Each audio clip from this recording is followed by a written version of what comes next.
వంటింట్లో నిత్యం ఉపయోగించే అల్లం వెల్లుల్లి ధరలు సామాన్యులకు చుక్కలు చూపిస్తున్నాయి. గత కొన్ని వారాలుగా ధరలు ఆకాశాన్ని తాకుతున్నాయి. దేశంలోని పలు రాష్ట్రాల నుంచి దిగుమతి అయ్యే ఈ రెండు ఉత్పత్తుల ధరలు ఎందుకు పెరిగాయి? కారణాలేంటి?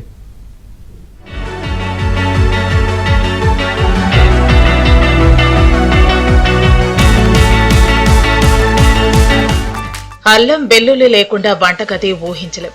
ప్రతి కూరలోనూ తప్పనిసరిగా ఉపయోగించే రెండు ఇప్పుడు సామాన్యుడి బడ్జెట్ ను తారుమారు చేస్తున్నాయి.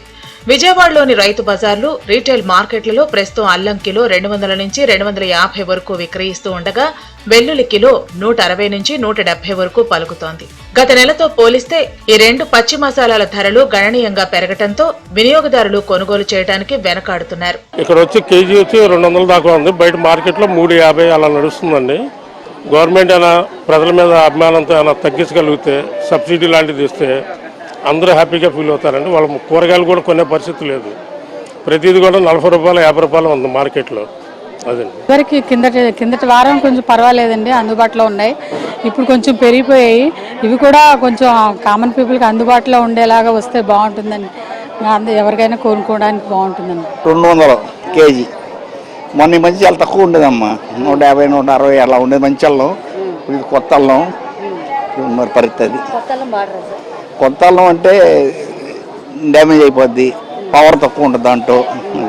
ఆంధ్రప్రదేశ్ లో అల్లం వెల్లుల్లి సాగు పరిమితంగానే ఉండటంతో ఇతర రాష్ట్రాలపైనే ఆధారపడాల్సి వస్తోంది. అల్లం ప్రధానంగా కర్ణాటకలోని హసన్, చిక్కమగళూరు ప్రాంతాలు, కేరళ, మహారాష్ట్ర, ఈశాన్య రాష్ట్రాలైన మేఘాలయ, అసోం ప్రాంతాల నుంచి వస్తోంది. వెల్లుల్లి మాత్రం మధ్యప్రదేశ్ లోని మందసౌర్, రత్నా, నీమచ్ ప్రాంతాలతో పాటు రాజస్థాన్, గుజరాత్ రాష్ట్రాల నుంచి పెద్ద ఎత్తున దిగుమతి అవుతోంది. అక్కడి మార్కెట్లలో ధరలు పెరగడంతో పాటు రవాణా ఖర్చులు కూడా అధికం కావటం, కోల్డ్ స్టోరేజ్ వ్యయంతో స్థానిక మార్కెట్లలోనూ ధరలు ఒక్కసారిగా పెరిగాయని వ్యాపారులు చెబుతున్నారు. ఈ ఏడాది అకాల వర్షాలు, పంట దిగుబడి తగ్గటం, నిల్వలు ఆశించిన స్థాయిలో లేకపోవడం కూడా ధరల పెరుగుదలకు ప్రధాన కారణంగా మారాయి. అనేది లోకల్ గా మనకి పండే పంట కాదు.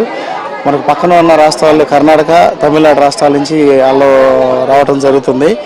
ప్రస్తుతానికి పాత అల్లం తగ్గిపోవటం వల్ల కొత్త అల్లం వచ్చే తరుణం కాబట్టి కొత్త అల్లం ఇప్పుడే ఈ రోజే మార్కెట్లోకి ప్రవేశించడం జరిగింది. ఆటోమేటిక్గా పాత అల్లానికి అది ఉత్పత్తి ఆగిపోతుంది కాబట్టి ప్రస్తుతానికి పాత అల్లానికి కొంచెం రేటు ఎక్కువగా ఉండడం జరిగింది. అల్లం వెల్లుల్లి ధరలు పెరగడంతో హోటల్ నిర్వాహకులు, చిన్న వ్యాపారులు కూడా ఇబ్బందులు ఎదుర్కొంటున్నారు. ఖర్చు పెరగడంతో కొంతమంది అల్లం వెల్లుల్లి వినియోగాన్ని తగ్గిస్తూ ఉండగా గృహిణులు కూడా అవసరమైనంత మాత్రమే కొనుగోలు చేస్తున్నారు. ధరలు మరికొన్ని వారాలు ఇలాగే కొనసాగే అవకాశం ఉందని వ్యాపారులు అంచనా వేస్తున్నారు. ప్రభుత్వం ధరలు నియంత్రణ చేయకపోతే సామాన్య, మధ్యతరగతి కుటుంబాల మీద పెను భారం పడుతుందని వినియోగదారులు అంటున్నారు. మొత్తానికి కొత్త పంట మార్కెట్కు వచ్చే వరకు ధరలు తగ్గే అవకాశాలు తక్కువగా ఉన్నాయని వ్యాపారులు చెబుతున్నారు. పెరుగుతున్న ధరలతో సామాన్యులపై భారం పడకుండా ప్రభుత్వం అవసరమైన చర్యలు తీసుకోవాలని వినియోగదారులు కోరుతున్నారు.